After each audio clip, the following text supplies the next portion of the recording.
Hi, I'm Kristin Omdahl and welcome back to my studio. In this series of videos, I'm going to show you how to make this beautiful crochet shawl. It's called the Alayna Crochet Shawl, and it's one of the projects featured in my brand new book, Motif Magic, which is 17 projects that you join as you go in knitting and crochet. The Alayna Crochet Shawl is a spectacularly fun and festive use of color work and lace in a crochet shawl. You can make this gorgeous shawl in one color or use a trio of colors for extra fun. This top-down construction shawl moves quickly with X stitches, and the shawl is fringed with beautiful star-shaped 3-round motifs that are joined as you go.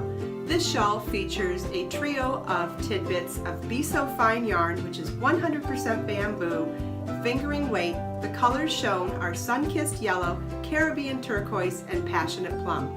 We'll also be using a size G6 or 4mm crochet hook. Okay, this is one of the crochet shawls from the book, and in the series of videos I'll show you step by step how to crochet this. We're going to start by reading the pattern, reading the charts, then I'll show you how to start at the top and work in a top-down construction in this beautiful stitch pattern to create a triangular shaped shawl, and then we'll crochet the motifs that make this beautiful fringed border. And as we crochet the motifs, we're going to join them as we go to the shawl and to the motifs beside them. Let's get started. In video part 3 for the Alayna Crochet Shawl, I'm going to show you how to crochet this motif. And first, before we actually crochet the motif, I thought it would be important to help you read the chart. So the chart begins with a chain 5 ring, slip stitch to join. Then round 1 begins with a chain 7 space, treble crochet in the ring, chain 3, treble in the ring, chain 3, treble in the ring, chain 3, treble in the ring, and repeat that all the way around. Slip stitch to the top of the 4th chain at the beginning of the round to join. Make sure when you're reading crochet charts that you read the key first so that you can easily understand what each of the symbols represents.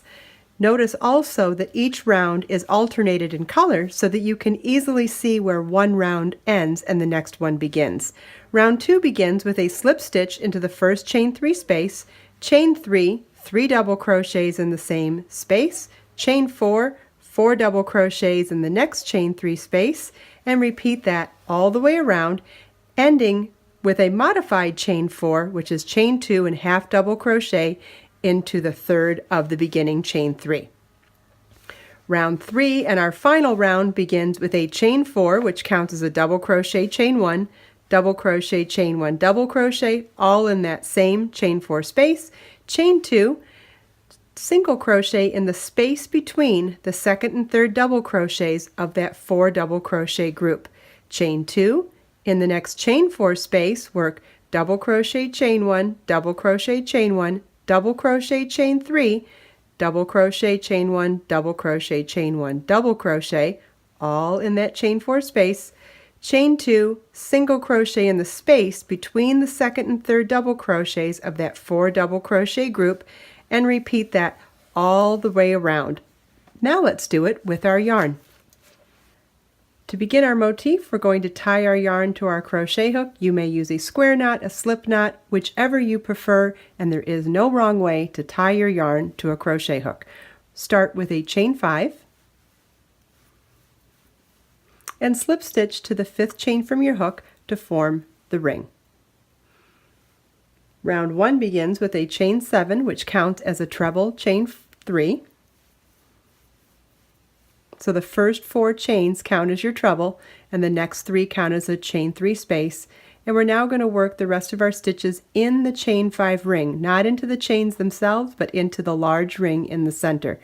We're going to treble crochet in that ring, so we're going to yarn over twice.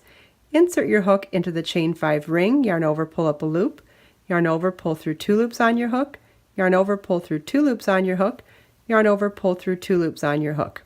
Remember to follow along in the stitch glossary videos where I show you how to do each and every one of these stitches in a lot more detail. Chain 3 and treble crochet in the ring again.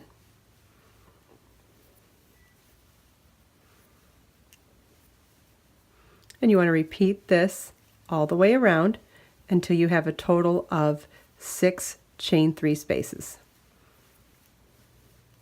At the end of round 1, you want to slip stitch to the 4th chain of the chain 7 space at the beginning of the round to join.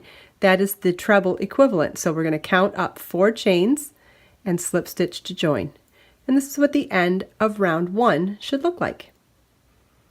Round 2 begins with a slip stitch into the first chain 3 space, chain 3, which counts as a double crochet, and we're going to work 3 double crochets in that same chain 3 space, not into the individual chains, but in the chain 3 space. So yarn over your hook, insert your hook in the chain 3 space, yarn over, pull up a loop, yarn over, pull through 2, yarn over, pull through 2. 1 double crochet is complete. We'll do that 2 more times.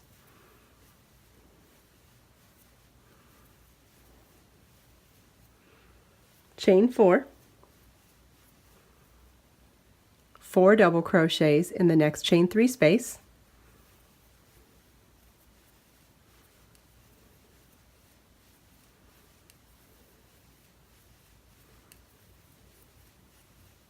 so now you want to repeat chain 4, 4 double crochets in the next chain 3 space around.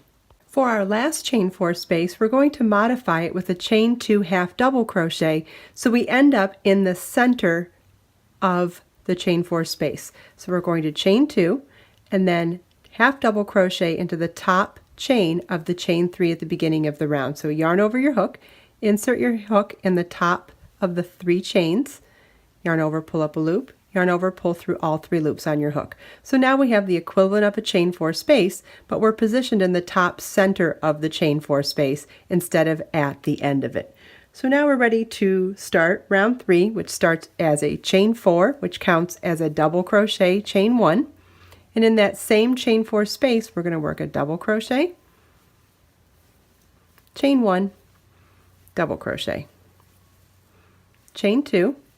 Now you want to single crochet into the space between the 4 double crochets joined together on the round below. So between the second and third of the 4 double crochets in the space between the stitches, we're going to insert our crochet hook, yarn over, pull up a loop, yarn over, pull through 2. A single crochet between the 2 stitches in the center of the 4 double crochet grouping. Chain 2. Now in the next chain 4 space, we're going to work double crochet, chain 1, double crochet, chain 1, double crochet, chain 3, double crochet, chain 1, double crochet, chain 1, double crochet. So we've got 3 double crochets alternated with chain 1s and a chain 3 in the middle. Chain 2, and again we're going to find that space between the 4 double crochets, the space between the second and third of the 4, and single crochet in that space. Chain 2, and you want to repeat this all the way around. We've come to the end of our motif, so we're now ready to finish the second half of the first repeat. Remember, we started in the center of that chain 4 space, so now we have to finish the other half, which is 2 double crochet, chain 1, double crochet, chain 1, double crochet, chain 3, and slip stitch to the 3rd chain at the beginning of the round to join. And that's how you create one of the motifs without joining. In part 4 video, I'll show you how to join this motif to the edge of a fabric and also to other motifs. If you enjoyed today's tutorial, please give this video a thumbs up, share it with your friends, subscribe to my channel for more videos, and please make sure to watch the next video in this series to get even more information on how to make this beautiful shawl.